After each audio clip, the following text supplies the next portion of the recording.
আর আজকে সকাল 11টার কিছু পরে বিমানবন্দরে এসে পৌঁছন কেন্দ্রীয় স্বরাষ্ট্রমন্ত্রী এবং তারপর তিনি যান দক্ষিণেশ্বরে মা ভবতারিণী মন্দিরে। সেখানে গিয়ে তিনি পুজো দেন। ঠিক যে সময় তিনি পুজো দিচ্ছিলেন সেই সময়ের ছবি আপনারা দেখতে পাচ্ছেন। আর এই দক্ষিণেশ্বর থেকেই তিনি নিউ টাউনের হোটেলে যান। আর কলকাতায় এসেই এক্সপোজ করেছেন কেন্দ্রীয় স্বরাষ্ট্রমন্ত্রী অমিত শাহ এবং সেখানে তিনি উল্লেখ করছেন যে বাংলা বিজেপিকে যে অপরিসীম স্নেহ, বিশ্বাস ও সমর্থন দিয়েছে তার জন্য আমি সমগ্র বঙ্গবাসীকে প্রণাম জানাই, এক্সপোজ করেছেন কেন্দ্রীয় স্বরাষ্ট্রমন্ত্রী। আর আগামীকাল সকালেই ব্রিগেডে প্রথম বিজেপি সরকারের শপথ অনুষ্ঠান। সকাল 11টায় ব্রিগেডে নতুন বিজেপি সরকারের শপথ গ্রহণ অনুষ্ঠান, যেখানে মঞ্চে উপস্থিত থাকবেন নরেন্দ্র মোদী, অমিত শাহ, সঙ্গে থাকবেন ভাবী মুখ্যমন্ত্রী, রাজ্য সভাপতি। ব্রিগেডের মূল মঞ্চে থাকবেন বিজেপি শাসিত রাজ্যের মুখ্যমন্ত্রীরাও, এরকমই সূত্রের খবর। মূল মঞ্চের ঠিক নিচের আসনে থাকবেন ভাবী মন্ত্রীরা। তারপরেই জয়ী প্রার্থী, বিশেষ আমন্ত্রিত শহীদ পরিবারের সদস্যরা উপস্থিত থাকবেন।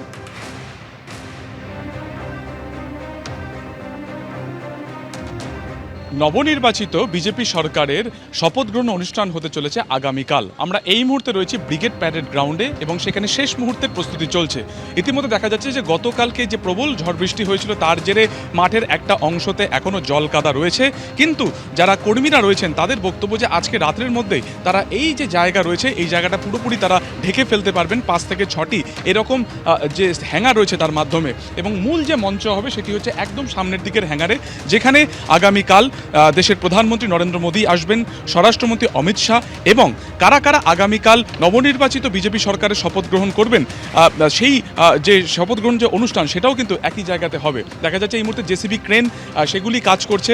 যে সমস্ত জায়গাতে বেশি মাটি জমে আছে বা কাদা জমে আছে সেগুলোকে সাফাই পর্ব চালানো হচ্ছে। অন্যদিকে মূল রাস্তা থেকে বেশ কিছু রাস্তা যা এখনো পর্যন্ত এই বৃষ্টির জেরে কাদা সেখানে জমে রয়েছে, সেখানে কিন্তু বালি ফেলে সেখানে কংক্রিট করে দেওয়া হচ্ছে, যাতে সেই রাস্তা থেকে ভিআইপি বা ভিভিআইপিরা সরাসরি শপথ গ্রহণ অনুষ্ঠানে আসতে পারে। যে রাস্তা থেকে ভিআইপি বা ভিভিআইপিরা আসবেন সেই রাস্তাও এই মুহূর্তে কিন্তু মেরামতির কাজ চলছে।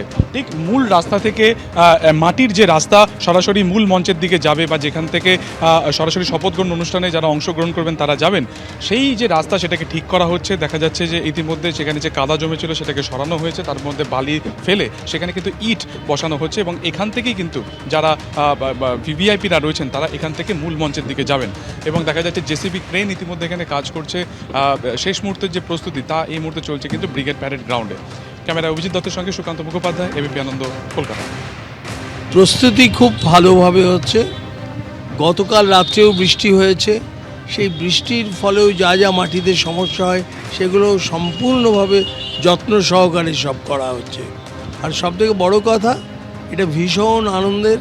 শ্যামাপ্রসাদ মুখার্জির মাটিতে শ্যামাপ্রসাদের স্থাপিত যে দল, আর তারপরেই সেটা তার অনুসারী যে ভারতীয় জনতা পার্টি, তার সরকার হচ্ছে। শ্যামাপ্রসাদ না থাকলে আজ এই পশ্চিমবঙ্গটাই হয়তো পাকিস্তানে থাকত। এই প্রথম স্বাধীনতার পরে পশ্চিমবঙ্গে রাষ্ট্রবাদী রাজ্যের সরকার হচ্ছে। এবিপি আনন্দ, এগিয়ে থাকে, এগিয়ে রাখে।